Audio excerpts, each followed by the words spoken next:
As someone deeply interested in technology, I have a lot of laptops in my apartment, with my main device being Huawei MateBook D15 from 2021. I use this laptop every single day for school, coding, flight gaming, video editing. This laptop originally was a gift from my parents so that I can use it for schoolwork, some light gaming, back in high school.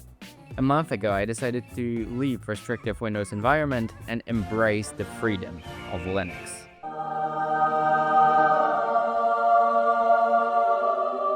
Linux comes in a lot of distributions or distros. Think of it like flavors of ice. When you go to the store, there's a lot of different ice cream and all of them are in different flavors. And it's just like distributions of Linux. When you Google for Linux, there is a lot of different versions of it because unlike Windows or Mac OS, it's not the name of operating system, it's more like system family. So all of those free and open source systems are subcategory of Linux family. Every single flavor of Linux comes with its own tweaks and features, and it's only up to you to choose whatever you need. In my case, the flavor of Linux that suits me the most is Ubuntu, which is funny because my favorite ice cream flavor is mint chocolate chip. And there is Linux Mint, although it does not suit me the most because I already had some Ubuntu experience and I know most of the commands that I need and how to move around that operating system. It's also very easy and user-friendly, which is not always the case with Linux. To install Ubuntu as my main system, I went to their website and downloaded the Ubuntu 24.10 version of Linux. And you can ask, why not 24.04 since it's the long-time support version? Well, I tried this version of Linux before and I encountered some problems with my audio driver not picking up, so I decided to go with the newer version. New is always better. I downloaded Rufus and created the bootable USB. I transferred all of the important files to my external SSD and erased Windows forever. After a long couple of hours of my laptop rebooting itself and trying to install Linux, I finally got into my desktop. And it was amazing, beautiful, and it had the startup sound.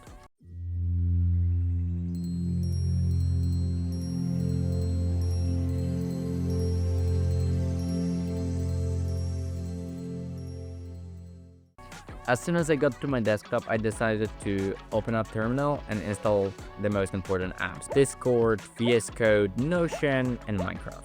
As you probably know if you're watching my channel for more than 2 days, I'm trying to make videos every single day, which means I cannot let myself to not be able to edit videos. Back on Windows, my main editing software was DaVinci Resolve. Luckily for me, Linux also supports DaVinci Resolve, or does it? Here's the problem. DaVinci Resolve supports only free versions of Linux, none of them being Ubuntu or any of the Linux versions that I would like to try out. So after a lot of fighting with GPD, I finally got DaVinci Resolve installed, thanks to the script that I found on GitHub that converted the .run file into .deb, which allowed me to install it on Ubuntu. But that was not the end of my problems. Since I'm using a laptop with integrated GPU, apparently DaVinci Resolve does not work with Intel GPUs on Linux. In fact, DaVinci Resolve on Linux is mostly NVIDIA only, which means AMD or Intel just go out of the window. So after fighting with GPD for a couple more hours, I finally found a way to show my GPU as OpenCL to DaVinci Resolve, and that allowed it to run. It was a bit slower than it used to be before, but for the most part, I edited almost 40 vlogs on it and there was no problem with that. Except one thing. DaVinci Resolve on Linux in the free version, the one that I'm using, does not let me use MP4 files, which was a problem because I had to transfer them from iCloud to my laptop and then convert them from MP4 to the MOV. How do I do that? Well, I found this script that let me do it for all of the files in this directory. I'll link it down below so you can also use it if you encounter the problem and you just cannot find a way around it. It works very well and I don't think there is any quality loss between the original and the converted file. which usually is the problem when you try to convert it, for example, with the online converters. As I'm working almost full-time at Nokia, I do not have really time to game, especially with university on the side as well. But it wouldn't be a good review of Linux if I wouldn't mention gaming, especially now when the Steam Deck popularity is growing and more games are becoming more Linux friendly. Right now you can find a lot of games that are already supported on Linux, both on Steam and Epic Games. Although here is the catch. Installing Epic Games on Linux can be a huge problem. I tried bottles, tried virtual machines and everything, and I still was not able to play, for example, GTA 5 from there. After a lot of fights for GPT, I came to the conclusion that if I want to play my favorite game on my laptop, I would have to buy it on Steam and play it from there. So if you have a huge library of games on Epic Games, you might have a problem. And if you have those games on Steam, you should probably be fine. And just to make sure, you can go to prosdom.com and check compatibility of your games to make sure that they will run on your computer. For the sake of this video, I decided to make some Minecraft footage so that you can see that even for the 2-week Minecraft phase, it will be good enough.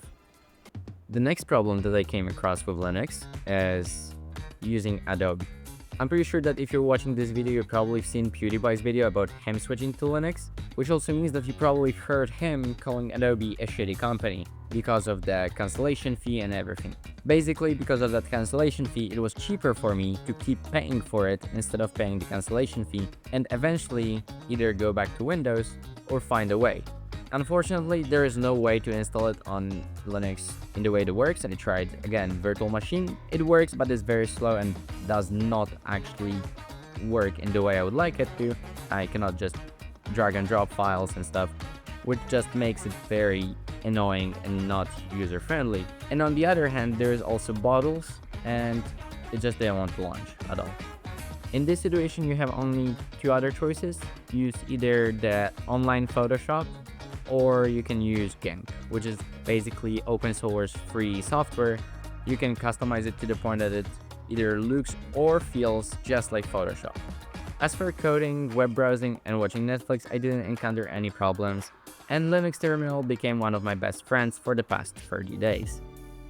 Everything would be perfect, but on May 18th I decided to update my Ubuntu version to 25.04, which is currently the newest version of Ubuntu that is available to download from their website, and I found out about it just because of the pop-up that appeared on my screen that there is new version of Ubuntu available. Except getting a little nicer UI and an amazing wallpaper, I also totally nuked DaVinci Resolve out of my computer. Basically, on 24.10, DaVinci was working perfectly and I had no problems with it, but apparently the 25.04 removed a lot of dependencies and libraries and was not supporting them anymore, which means I had to try out different versions of DaVinci like 16, 18, 19, none of them worked. After again fighting with GPT for a lot of hours, the only solution that I had left was going back 24.10. Sounds simple, right? Well, not exactly. Remember on the beginning of the video when I said that I had to move all of my important files to the external drive